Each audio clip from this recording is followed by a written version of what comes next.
So in this video, let's create a bottom navbar, something like this, using HTML, CSS, and JavaScript.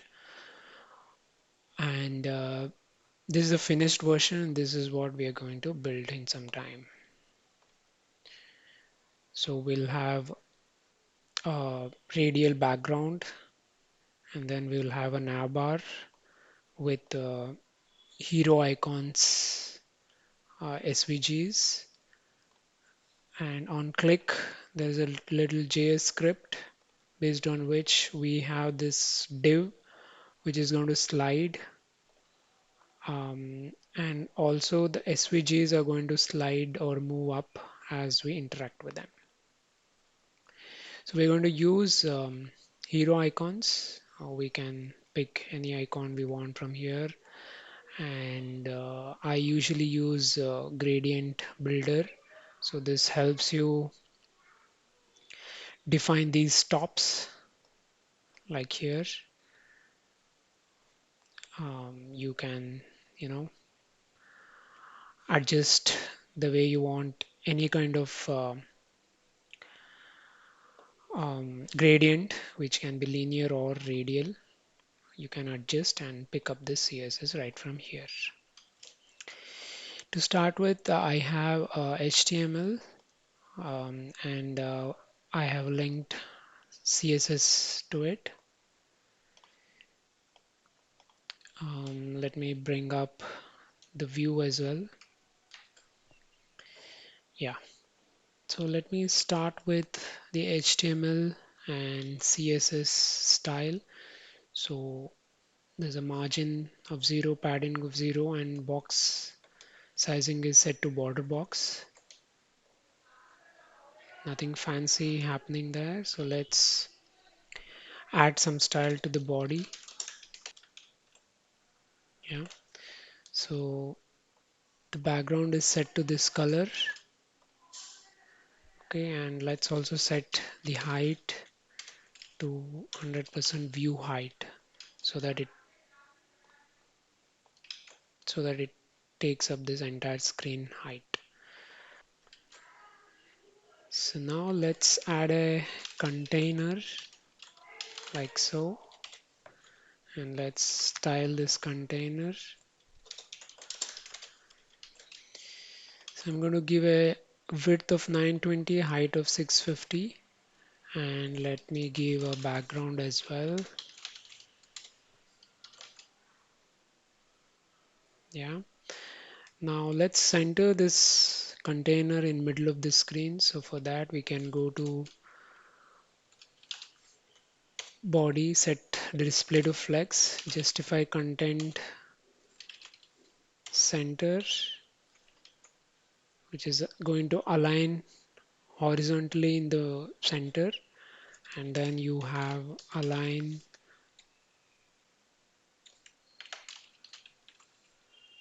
items center, which is going to align the content vertically in the middle, just like this. Okay, and now let's replace the background color with gradient color, just like that.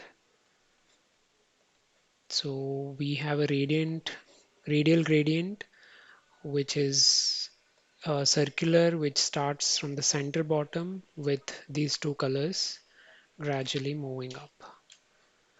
So if I save that, uh, not on the body,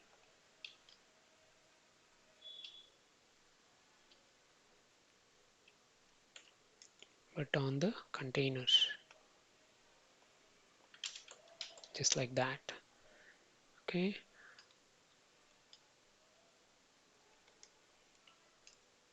So if you just give center instead of circle instead of art, it's going to be at the center. If you want to decide the origin, you can use this at and give the origin where it has to originate. So I have given center bottom, and it's going to originate from center bottom. If I give it as top, it's going to originate from center top, and so on. So I will just keep it to center bottom. Now let me give a border radius of about 20 pixels, just like that. So we are now good with the container, and now let's add the navbar.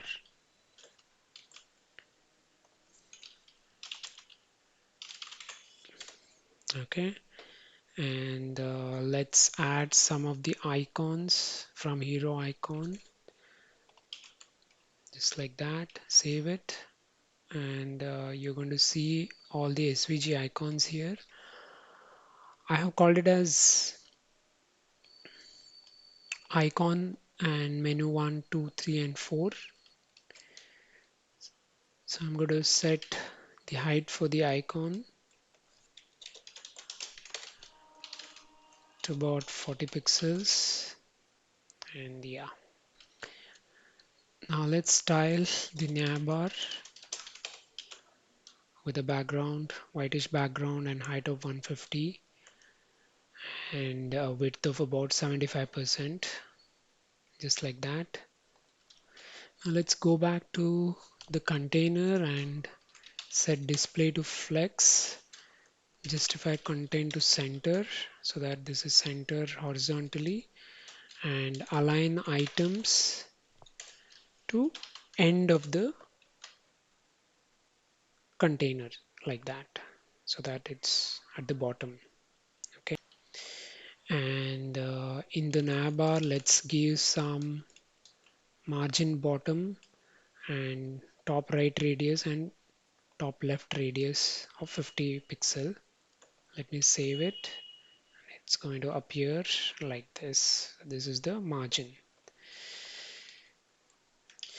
Now let's also give a display of flex to the navbar so that the icons inside are equally distributed within the given space. And for that, we can say display flex and justify content as space around, which means it's going to give you equal space around both the sides of the navbar. And we can also align items at the center, just like that. And for the icon, let's give color and the cursor of pointer so that it's going to show you this hand cursor. Now let's go back to HTML and add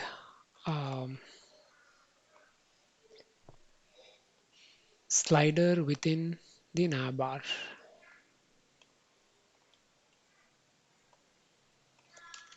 And call it as slider. Okay, if you see there's additional div that has got added, and let's fix that. So let's give some style to our slider.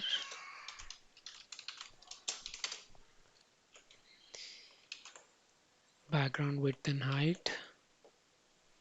Just to be sure, let's give a different color. This is the slider component. Now let's adjust the positioning. So we can go to nav and position this as relative and position slider as absolute so that we can position wherever we want. Now let's add some more style to the slider so that it looks like how we want it.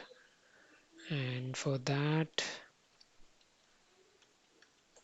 let's change the background back to whitish color, just like that. Now let's add a pseudo element, which is slider after, and this is about 100 in width and height with a background of pink color with a border radius of 0, which makes it a circle. And we need to set the display for the slider so that the pseudo element appears in the center, just like that. Now let's give a little bit of margin left and margin top. so that it appears on the first icon. Let's also give a border radius of 50% so that it's circular, just like that. Now if you'll see, the icon is behind this div, and we can fix that by adjusting the Z index. So let's make the slider Z index as 0 and the icons Z index as 1, so that the icon appears before the slider, just like that. Let's also set the first icon in a selected mode, which we can do by giving a style to menu 1, which is this icon, and we can give a margin bottom of about 60 pixels. Okay, and we can set the color to whitish, which is that color. Okay, so we are pretty much done with the styling. Now let's add some JavaScript so that on click of each of these icon, there is a smooth transition of both the icon as well as the slider. So let's go to HTML and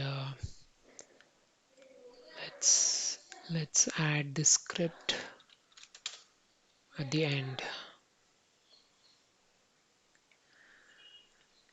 Let me take a while. I'll just explain you what's happening in this code.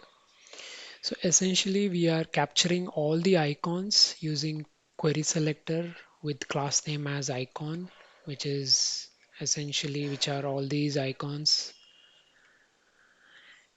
And for each of those elements, we are adding a click event. We are registering a click event on each of those icons. And initially we are setting the margin bottom and color for all the icons like so. Whereas for the clicked icon, we are adding the margin bottom of 60 and changing the color to white color. So this changes the margin bottom of the selected icon and the color of the selected icon. Along with that, we also are grabbing the slider and changing the margin left of the slider. And how margin left works for that slider is based on each icon that is clicked, whether it's first, second, third, or fourth icon, we are just adjusting the left property or value, and accordingly it's going to set the margin left for the slider. So now let's save this, and you see on click the slider is adjusting its margin left and the icon is adjusting the margin bottom. Now let's add the transition, the smooth transition to this. So let's add transition to the icon first. Let's go to the icon and add a transition, and transition happens on margin bottom of the icon. So let's add margin bottom as the property to transition. We want it to take about half a second, and let's keep the setting to ease. So if I save this, you see now the icon's margin bottom is getting transitioned. Similarly, let's add transition to the div, the slider, the pink slider. And the transition for the slider is based on margin left. So let's grab the same line and go to the slider, and instead of margin bottom, let's make it change it to margin left. Save it, and you see now the slider div is sliding as required.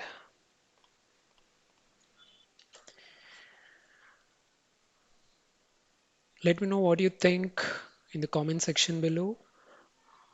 Stay tuned for more. Thanks for watching. Cheers.